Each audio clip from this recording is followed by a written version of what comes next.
Welcome to a new edition of the Neon Jazz interview series with veteran Chicago blues harmonica legend Billy Branch. We caught up with the Emmy Award Winning Grammy Nominated musician about a life well lived in the world of blues. He was discovered by Willie Dixon, the father of modern Chicago blues, while Billy was still in college. Since those early days, Billy has played on over 300 different recordings, including 15 albums under his own name. He's a skilled educator, voiceover actor, and so much more. He's got a great story. Enjoy. Yeah, I'm just expecting your call. Right on. Well, hey, thanks for taking a minute out for Neon Jazz. I appreciate it. My pleasure.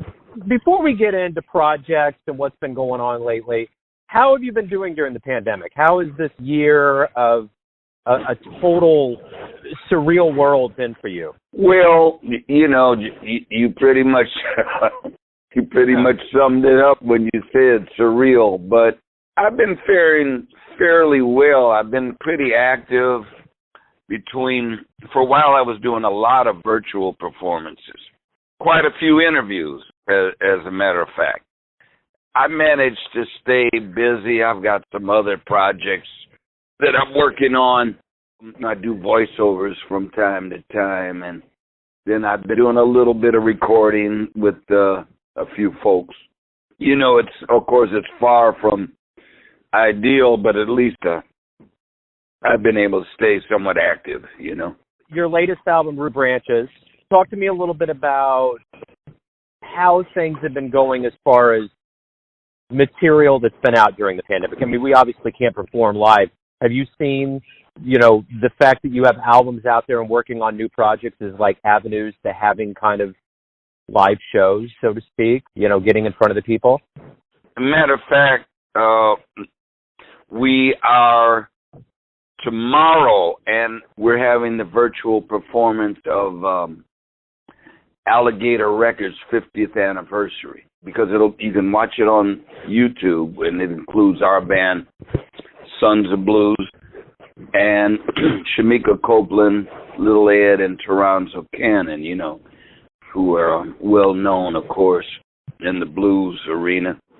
So that's a rare performance, but, right now, everything's pretty much on hold. People myself are trying to get into the studio to prepare for when things open up better. And right now, Chicago has the green light for the nightclubs to open to 50% capacity. Wonderful. What do you miss the most from that old world from a year ago? What is it that you want to get back to the most? Well, of course, most obvious is being able to earn a living, you don't work, you don't make any money. But other than that, it's just the contact with the audiences. Virtual shows are okay, but it's far from the same.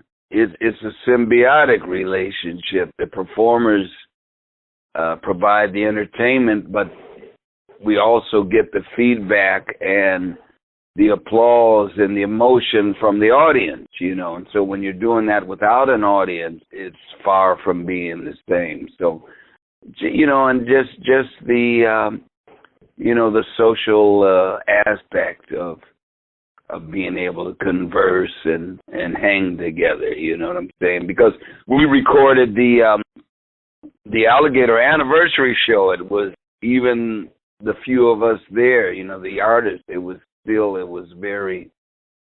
enjoyable.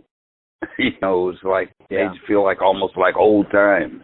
How did this music journey begin for you? How did you fall in love with the blues? How did you get the harmonica in your hands? How did all that start for you? Oh, man, it seemed like I've been telling this story, but quite a bit lately. But as a youngster, I discovered harmonica at about 11 years old. And just, not blues, just walked into a Woolworths, the little voice said I could play it. I bought it. As soon as I could put it in my mouth, I could play simple folk melodies and Christmas carols. And it wasn't until August 30th, 1969, that I heard my first live blues concert, or first live blues period. I grew up in L.A. I was born here. returned to go to college at University of Illinois. And before my classes began, I attended this festival, which was arguably the greatest blues festival in history, featuring artists Junior Wells, Buddy Guy, Big Mama Thornton, Coco Taylor, Bo Diddley, Sleepy John Estes, Muddy Waters, Willie Dixon, who produced it and provided the rhythm section for all the artists, and that was a life-changing event. It was as if I had picked that harmonica to prepare me for that day, and then to show you how deeply immersed I got into the blues world, because in Chicago, the blues was just everywhere. There were literally hundreds of great artists that were actively playing. And that was August 30th, 1969. And then 7 years later, I became Willie Dixon harmonica player. What's been the most surprising development in the world of blues over the years that you've been in there? Like, how do you see the evolution of the craft? What surprised you the most? I don't know, it's surprising, but I'll tell you one of the most noticeable effects is that all of the artists that I came through admiring and following and being mentored by, they're all but gone now. In Chicago, we were and still are the Mecca, but imagine you had Junior Wells and Coco Taylor and Magic Slim and Buddy Guy and Carrie Bell and Big Walter and James Cotton and just so many artists, and they're all gone. Another thing that's noticeable is that while there is an advent of younger players, but the styles, some of the more traditional styles, are not there anymore. The blues is kind of gravitating in a more, I'd say, rock-tinged edge, you know what I'm saying? Usually dominated by guitars. One time they said because of the popularity of Little Walter in the 1950s, you couldn't get a job in Chicago without having a harmonica player. But there is another interesting dynamic that's happening now. We're starting to see a slow entry of young African American artists, which is encouraging because, the blues, in addition to being the roots of America's music, is essentially African American folk music. The paradox or the irony is that the most of the practitioners and listeners are not African American. And so it's encouraging. And as you may know, I'm one of the pioneers of the Blues in Schools program. I've been teaching youngsters since 1978, domestically and internationally. So it's really encouraging to see some of these young folk entering and playing very adeptly. Very skilled musicians are coming in, so that's encouraging. What did you learn from mentors and playing around big names in music that you in turn have taught the kids for so long? What is it that was really set in motion in you that you give back? I credit my tenure with Willie Dixon as being the most influential in my personal career and my perspective, because Willie was not what I would call a typical blues man or musician. He was very, very deep thinker. He was very much a philosopher, and he was very much, I guess you could call him a social scientist, because he recognized the blues as more just as an art form, but he would often talk about the social and political ramifications, and above all, he dearly loved the blues, and was so proud of that his people, African Americans, were the creators of it. And he, at one point, Willie Dixon sent, this is before the advent of copy machines, he sent mimeograph letters to every member of Congress and to the FCC stating that there was a conspiracy to keep the blues off of the radio. And underlying that theory was the issue of what Willie had come to understand was that by marginalizing a people's music, you therefore helping to marginalize their history and their culture, which gives more, makes it easier to discriminate.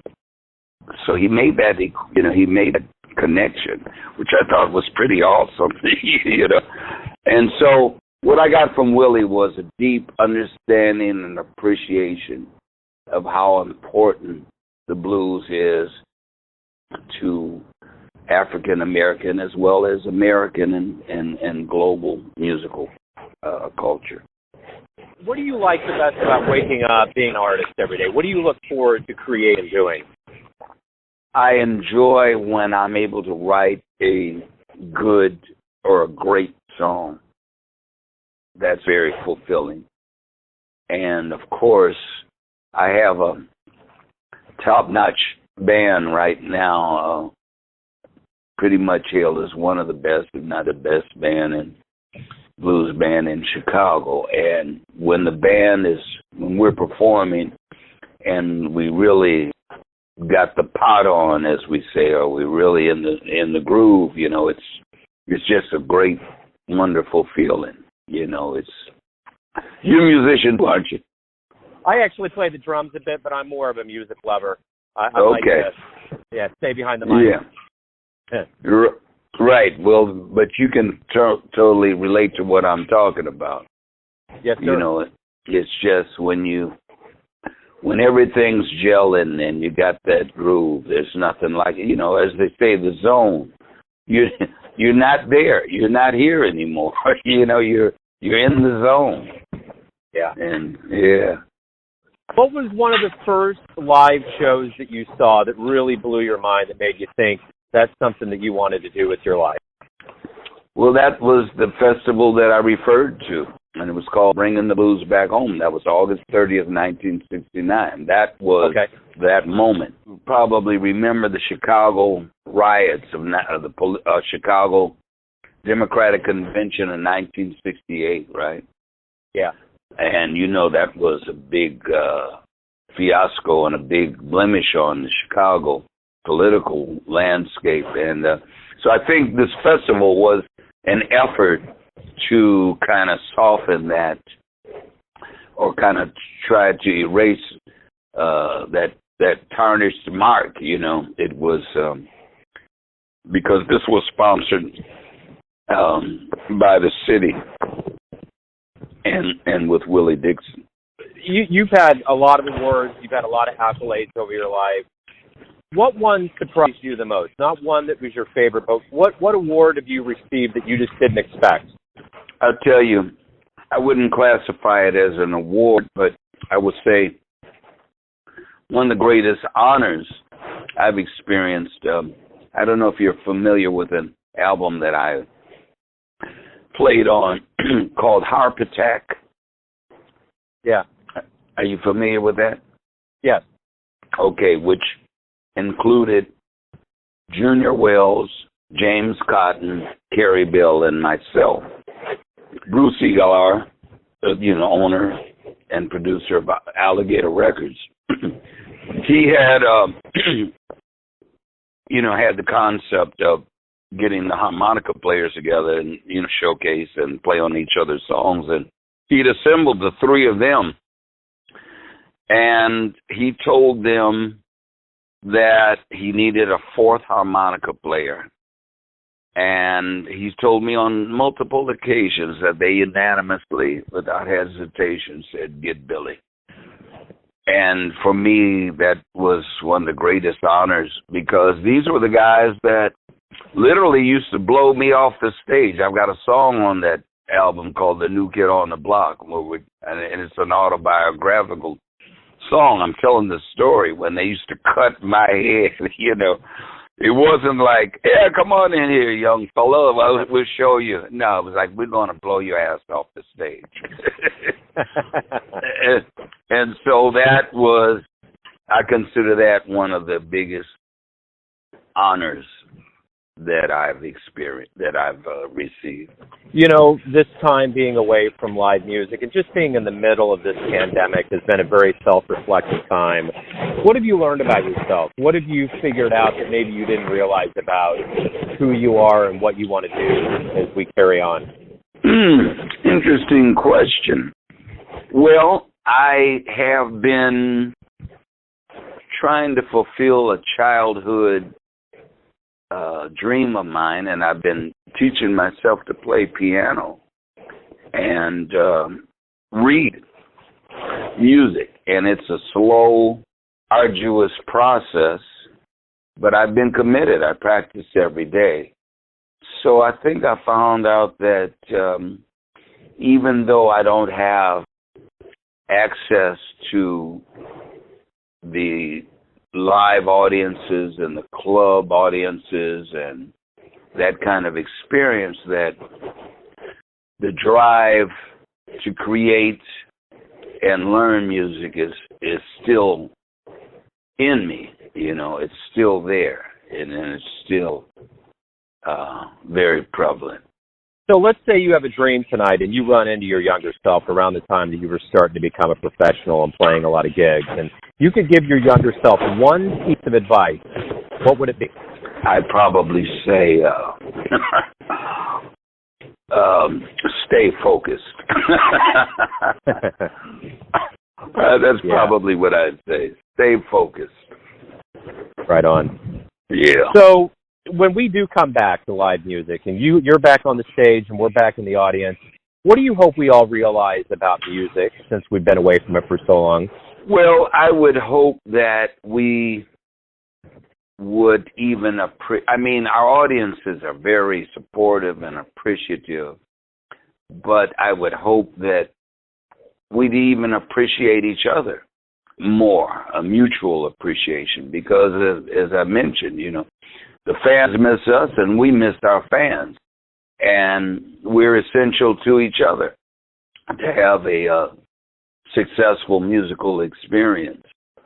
So I would hope that the fans realize how important the music, you know, because, you know, you go in bars and people drinking sometimes things can get kind of ugly and stupid. You know, there's always that element.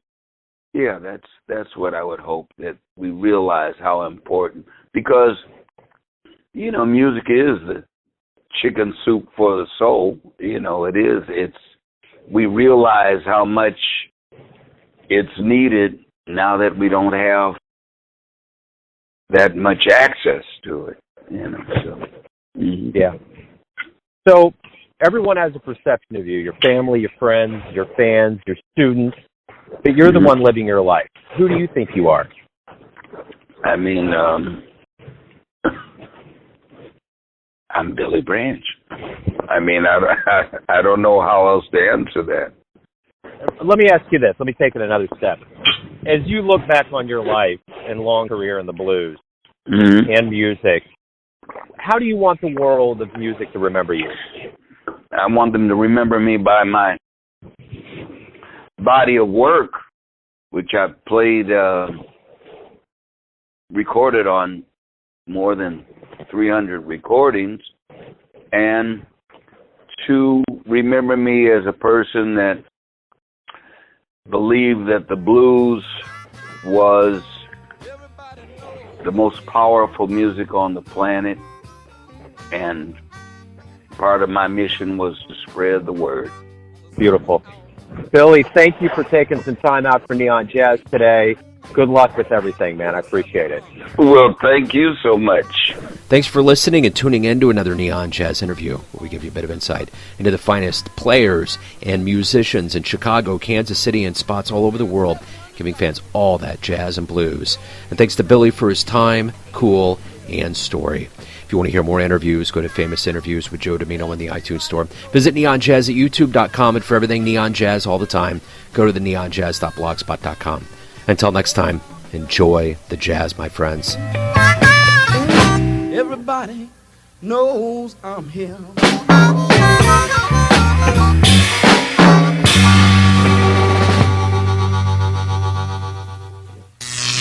Neon Jazz.